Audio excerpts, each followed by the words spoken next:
Di tanah Jawa, tepatnya di daerah Pejajaran, terdapat sebuah kerajaan purba yang dipimpin oleh seorang prabu yang bernama Mendingwangi, yang dikenal sebagai Prabu Siliwangi ke-6.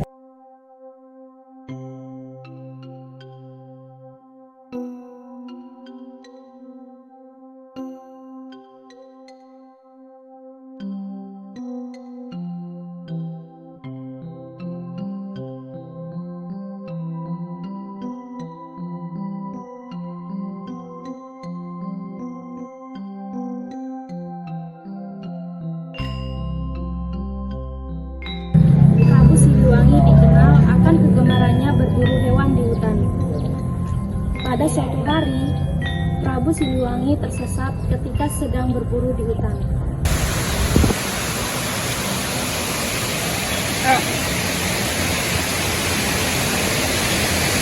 Hutan ini sungguh misterius. Aku tidak bisa menemukan jalan keluar. Apakah aku terlalu dalam masuk ke hutan? Prabu Siliwangi merasa putus asa. Bagaimana jika dia benar-benar tidak bisa keluar? Namun keberuntungannya datang kepadanya. Hei, ada orang lain selain aku dalam hutan ini? Syukurlah, pasti dia tahu jalan keluarnya. Prabu segera menghantui orang tersebut. Dia sangat terkejut karena sosok yang dia lihat adalah sosok wanita cantik. Siapa Anda? Apa yang sedang Anda lakukan di sini? Maaf jika saya lancang karena terlalu asik berburu. Sepertinya saya tersesat di hutan ini. Apakah Anda bisa membantu saya? Oh, jadi Anda tersesat di sini. Baik, kita bisa membantu Anda, tapi dengan satu syarat. Syarat? Kalau boleh tahu, apakah syarat itu? Aku sudah lama tinggal di sini. Tentunya aku juga tahu seluk-beluk hutan ini.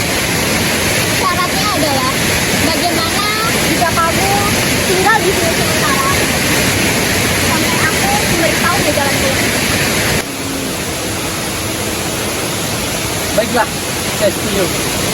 Keputusan yang bijak. Wanita itu mengajak Prabu pulang ke rumahnya.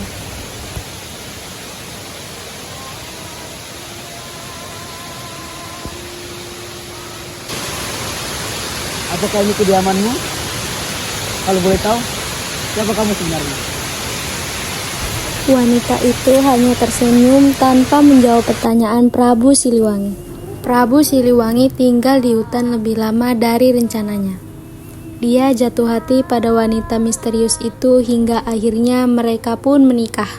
Setelah beberapa waktu, Prabu mengkhawatirkan rakyatnya di kerajaan. Maka Prabu pun meminta izin kepada istrinya untuk kembali ke kerajaannya. Dan dia berjanji akan tetap menemui istrinya saat dia pergi berburu nantinya.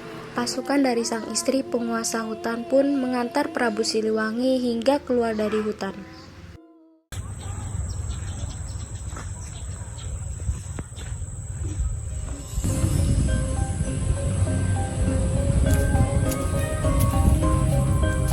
Prabu telah kembali.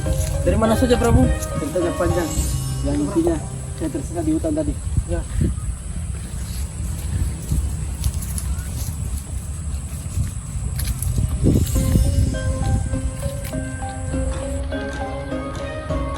Pengawal. Saya memberitakan kalian untuk pergi menyiapkan makanan. Segera. Dan kamu ke sana. Nanti kamu dan kamu pergi menyiapkan bahan-bahan lainnya. Siap, laksanakan. Beberapa bulan berlalu begitu saja. Prabu sangat sibuk dengan pekerjaan yang menumpuk selama dia pergi, hingga dia pun melupakan istrinya yang tinggal di dalam hutan.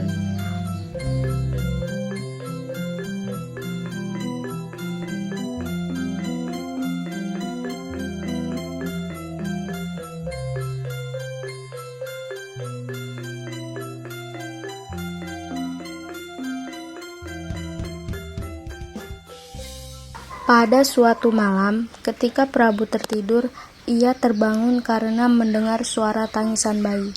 Ia pun bergegas keluar istana untuk mencari asal suara tersebut.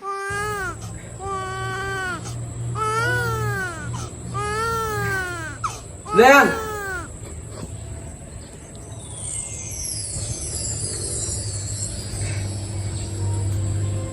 Wahai suamiku, bagaimana nih kabarmu? Apakah kau masih mengingatku? Aku di sini untuk memberitahukanmu sesuatu yang penting. Apakah itu? Bayi yang kau gendong adalah putri kita. Rawatlah ia selayaknya manusia. Manusia? Apa maksudmu? Aku sebenarnya adalah siluman ratu penguasa hutan. Aku di sini untuk menitipkannya padamu. Rawatlah ia dengan baik. Jagalah ia sampai ia tumbuh besar. Belum sempat Prabu menjawab permintaan istrinya, asap putih menyelimuti ratu dan menghilang dari hadapan Prabu Siliwangi. Prabu pun membawa masuk putrinya itu ke dalam kamar dan berjanji akan merawat dengan baik.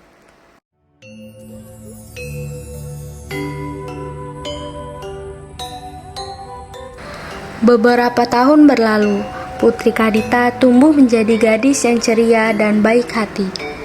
Prabu merasa senang putrinya tumbuh menjadi gadis yang cantik dan berbudi baik. Namun ada kalanya paras cantik putrinya itu mengingatkan dia pada sang istri. Prabu sudah mencoba puluhan kali untuk mencari istana istrinya di tengah hutan, namun usahanya selalu gagal. Waktu terus berlalu dan Prabu mengkhawatirkan kerajaannya.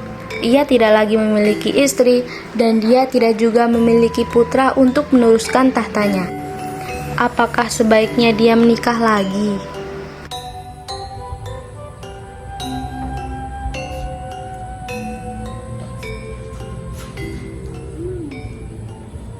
Putriku, Ya, ya. ayah membicarakan suatu hal yang penting. Apakah itu? Sebenarnya ayah ingin meminta persetujuanmu agar ayah menikah lagi, karena ayah harus memiliki putra agar bisa mewariskan tata kerajaan ini untuknya. Jika itu memang kehendak ayahanda dan demi kebaikan negeri ini, maka putri akan setuju. Terima kasih putriku. Sama-sama, ayah. Tidak lama kemudian, Prabu Siliwangi pun menikah dengan seorang wanita bangsawan bernama Dewi Mutiara. Beberapa bulan setelah pernikahan, berita baik terdengar Dewi Mutiara dikabarkan mengandung seorang bayi laki-laki. Hal ini membawa kebahagiaan bagi Prabu dan Putri Kadita. Di tengah kehamilannya, Dewi Mutiara berubah menjadi ratu yang pemarah, egois, dan suka pemerintah. Pada awalnya, Prabu Siliwangi memenuhi semua permintaan istrinya itu. Namun, permintaan Dewi Mutiara semakin hari semakin aneh. Suamiku, demi kelancaran kehamilanku, aku ada permintaan. Aku ingin Putri Kadita pergi dari istana kita. Istriku, aku tidak bisa memenuhi permintaanmu itu. Maafkan aku.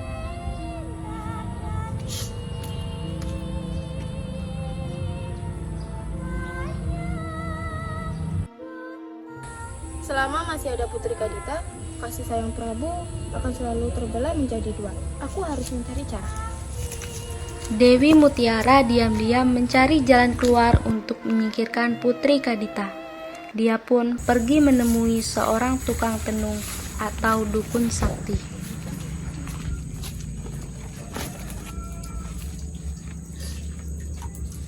Ada perlu apa kamu kesini? Aku butuh bantuanmu. Aku ingin Putri Kadita pergi dari istana. Aku akan membayar berapapun asalkan Putri Kadita pergi dari sana. Baiklah, aku akan mengabulkan permintaanmu. Sekarang pergilah.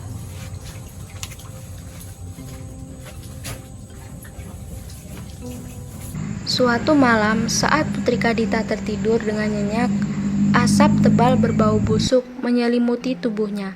Namun anehnya, Putri Kadita tidak merasakannya. Prabu segera memberi perintah pada abdi setianya untuk memanggil tabib.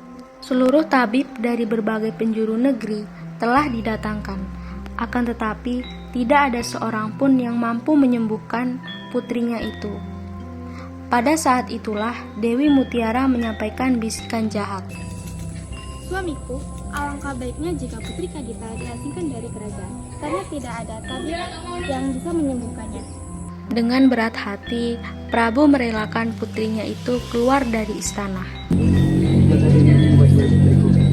Maafkan ayahmu, tidak bisa melakukan apapun. Iya, ayah. Tidak apa-apa. akan baik-baik saja. Akhirnya, Putri Kadita meninggalkan istana kerajaan. Ia terus berjalan menjauhi istana. Tidak terasa, ia sampai di Gunung Kombang.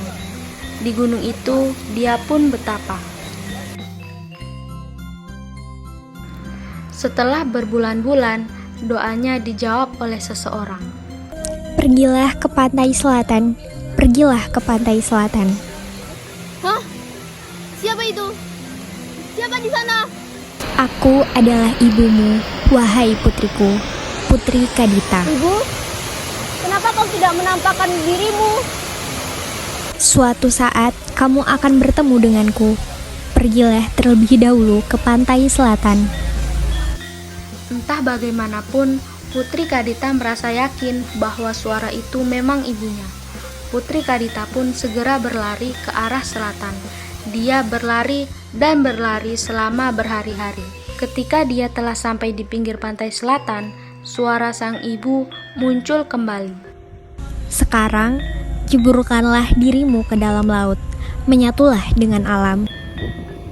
Maka Putri Kadita pun segera menceburkan diri ke laut. Tidak disangka, keajaiban terjadi. Semua bintik di tubuhnya perlahan menghilang. Tidak hanya itu, ia juga berubah menjadi lebih cantik. Putri Kadita pun akhirnya memutuskan untuk tinggal di laut. Tidak hanya itu, ia juga mendirikan istana dan mengumpulkan ribuan pasukan. Sejak saat itu, Putri Kadita dikenal sebagai Nyi Roro Kidul atau Sang Ratu Pantai Selatan Pulau Jawa.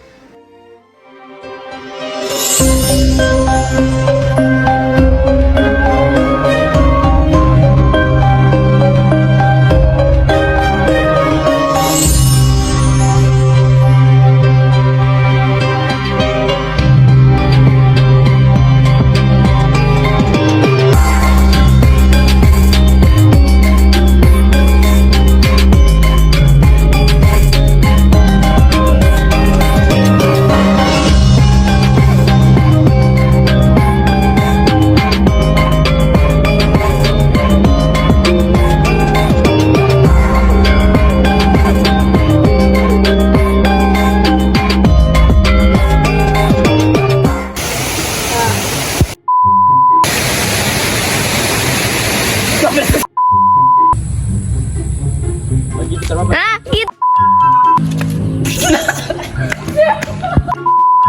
Silau deh nih, silau.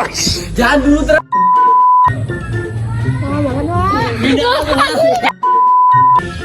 Ya bicara.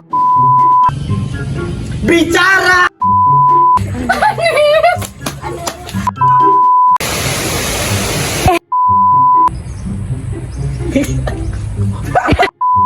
Dari istana kita.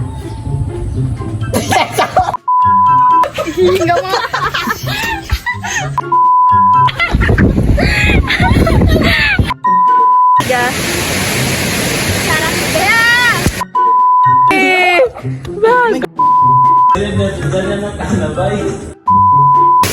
Nanai.